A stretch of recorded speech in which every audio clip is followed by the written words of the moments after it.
कि हर चीज के पीछे रा या सीआईए कर दिया जाता था। अभी शुक्र है कि इसका महंगाई का जो है उसको रा के साथ अटैच नहीं कर रहे। हो सकता है आगे फ्यूचर में चल के ये भी कर दें। लेकिन खान साहब को मैं देखिए आज बार बार कहा जा रहा है कि डॉलर आउट ऑफ कंट्रोल है, डॉलर को इस तरह होगा, डॉलर को वो। आईएमएफ से पैसे आ रहे हैं, $3 बिलियन जो सऊदी अरेबिया से आ रहे हैं, 1 बिलियन आईएमएफ से आ रहा है। जो खतरनाक बात इस सारी चीज में मुझे चीजें नजर आ रही है आईएमएफ पैकेज में। आईएमएफ का पैकेज है, उसमें जो गवर्नमेंट की लेवी है, जो टैक्स है पेट्रोल पे, पेट्रोलियम प्रोडक्ट पे, वो ₹30 तक ये लेके जाएंगे। 4-4 रुपए हर महीने बढ़ाएंगे। एक तो वो एक बहुत बड़ा वो इन्फ्लेशन का तूफान जो है वो तैयार खड़ा है। मेरी इंफॉर्मेशन के हिसाब से 2 वक्त की बजाय आज की इस वीडियो में पाकिस्तान मीडिया में बात हो रही है पाकिस्तान की बर्बादी के बारे में कि किस तरह से पाकिस्तान की कर्जा लेने की आदत ने पाकिस्तान को कहीं का नहीं छोड़ा है। दोस्तों, जैसा कि हम जानते हैं कि पाकिस्तान में हमेशा जिहादी सोच की ही चली है, जिसकी वजह से पाकिस्तान को कभी तरक्की कर ही नहीं पाया जो शायद कर सकता था। पाकिस्तान को अपना मुल्क आगे बढ़ाने के लिए कई सारे मौके मिले। एक वक्त था जब पूरी दुनिया कहीं ना कहीं पाकिस्तान को साथ देती थी, यूएस पाकिस्तान के साथ था। पाकिस्तान को शुरुआत में बहुत बड़ी अमाउंट का पैसा भी मिला, पर पाकिस्तान ने उन पैसों का बहुत ही गलत इस्तेमाल किया, जिसकी वजह से उसकी इकोनॉमी डेवलप नहीं कर पाई। नतीजा ये हुआ कि पाकिस्तान को सिर्फ मुल्क चलाने के लिए नए नए कर्जे लेने जाते पड़े। आज की तारीख में पाकिस्तान पर इतना कर्जा हो चुका है कि पाकिस्तान को सिर्फ कर्जे की किस्त चुकाने के लिए भी नया कर्जा लेना पड़ रहा है। कुल मिलाकर दोस्तों, ये कहना बिल्कुल भी गलत नहीं होगा कि पाकिस्तान कर्जों की जाल में बहुत ही बुरी तरह से फंस चुका है। आईएमएफ ने तो पाकिस्तान को कर्जा देने के लिए जो शर्तें रखी है, उसका भी यही मतलब हो रहा है कि पाकिस्तान अब आईएमएफ के अंडर काम कर रहा है। पाकिस्तान में अब जो कुछ भी होगा वो सब कुछ आईएमएफ की मर्जी से ही होगा। वैसे ऐसी सोच वाले देशों का यही हाल होता है। इसी बात को लेकर पाकिस्तान मीडिया में और भी क्या चर्चा हो रही है, वो देखने के लिए शुरू करते हैं इस वीडियो का अगला भाग। पाकिस्तान में इस वक्त जो खबरें चल रही हैं वो ये है कि इमरान खान की जो हुकूमत है वो ये कह रही है कि पाकिस्तान के ऊपर कर्जा इतना ज्यादा हो गया है कि ये पाकिस्तान के लिए एक नेशनल सिक्योरिटी जो है वो रिस्क बनता जा रहा है कर्जा। और दूसरी तरफ सर्वेज आ रहे हैं कि 87% लोग पाकिस्तान में कह रहे हैं कि डायरेक्शन ठीक नहीं है। और हाल ही में ये भी पता चला है कि तकरीबन 40 बिलियन रुपीस की इरेगुलरिटीज हुई हैं इमरान खान साहब की हुकूमत में, ये कोविड फंड को लेकर के। ये बताइएगा कि ये नेशनल सिक्योरिटी रिस्क बनता जा रहा है पाकिस्तान। पहले तो नेशनल सिक्योरिटी की डेफिनेशन ही और थी, आज पता चल रहा है 75 साल के बाद कि इस मुल्क में नेशनल सिक्योरिटी की डेफिनेशन ही बदल गई है। बिल्कुल। मैं चीमा साहब दो तकरीरें खान साहब ने की है, एक एफबीआर में की है और एक आज अभी कुछ देर पहले उन्होंने आपके एजुकेशन निसाब के बारे में, तालीमी निसाब के बारे में उन्होंने स्पीचेस की। लेकिन पहली जो स्पीच थी उनकी एफबीआर, जिसमें उन्होंने कहा है कि इस नेशनल सिक्योरिटी थ्रेट है ऑलमोस्ट, उसमें देखिए उन्होंने फिर बार बार ब्लेम गेम, चोर चोर चोर, पिछली गवर्नमेंटें कर्जे खा गई। लेकिन ये इसको ठीक किसने करना था, इसके बारे में उन्होंने कुछ नहीं बताया। खान साहब में सबसे एक बहुत बड़ी खूबी खान साहब के इश्यूज को आइडेंटिफाई करते हैं लेकिन उसका सलूशन नहीं देते, ना उसको सॉल्व करने की विल है उनके अंदर। उन्होंने बड़ी अच्छी मिसालें दी हैं कि किस तरीके से यूरोपियन जो प्राइम मिनिस्टर्स हैं, यूरोपियन जो पार्लियामेंटेरियन मेंबर्स हैं, मिनिस्टर्स हैं, वो किस तरीके से इकोनॉमी में ट्रेवल करते हैं। लेकिन उन्होंने अपने मिनिस्टर्स को कुछ नहीं कहा। अपने मिनिस्टर्स जिस तरीके से, उनको मैंने पहले अर्ज करता हूं कि 5-5 करोड़ की गाड़ियों में घूमते हैं, तभी इस वक्त लोग उनकी तकारीर को सुनने के लिए तैयार नहीं है।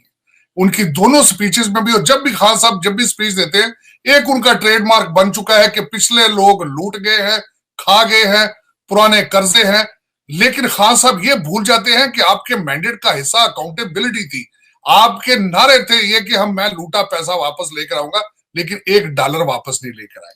एफबीआर में खान साहब ने कहा कि टैक्सेशन वसूल करना बहुत जरूरी है, बहुत हमारे सर्वाइवल के लिए बहुत जरूरी है।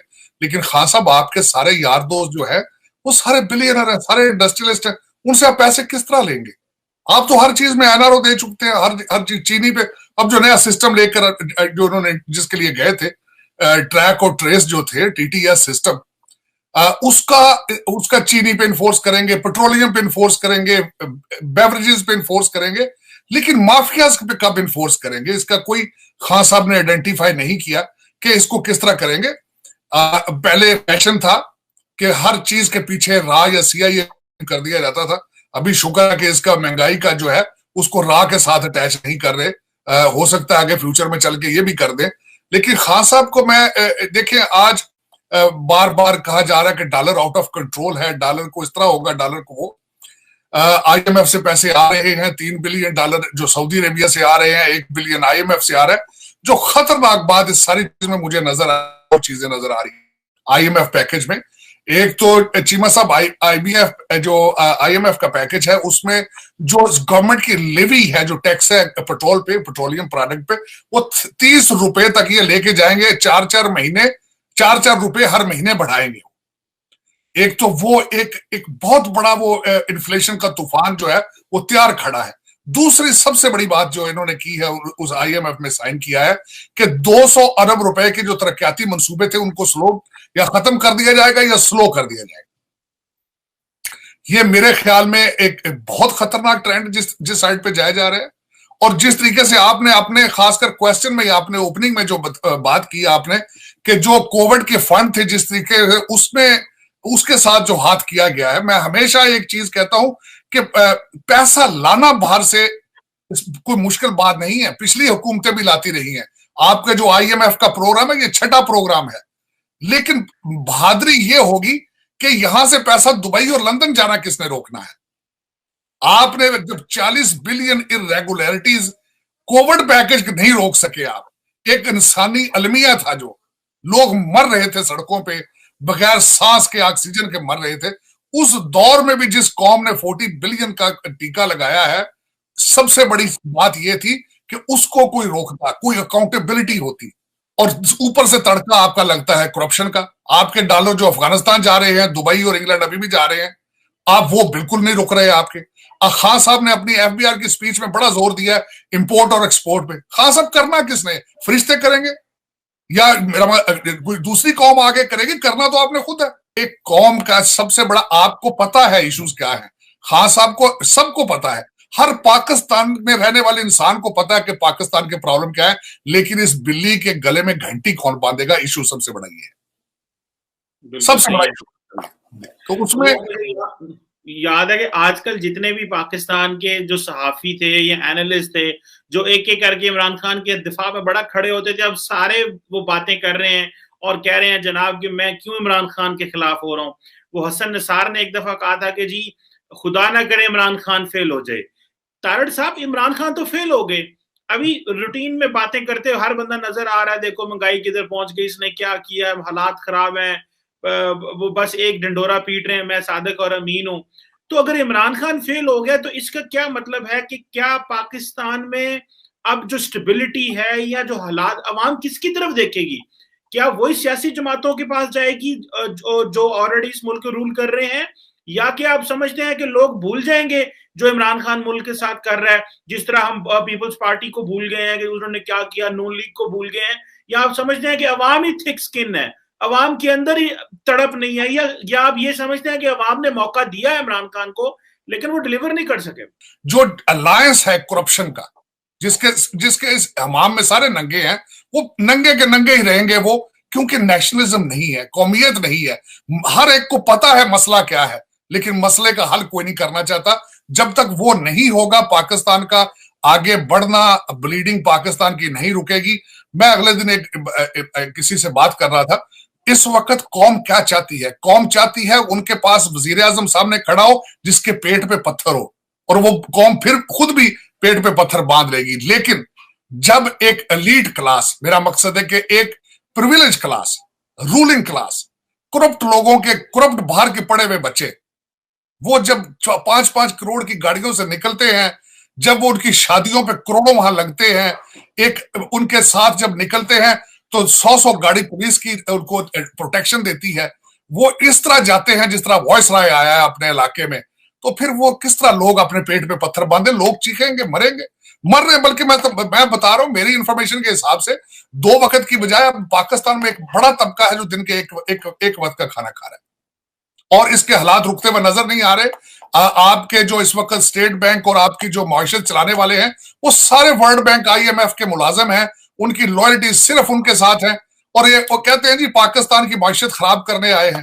वो खराब पहले ठीक थी जो खराब करेंगे?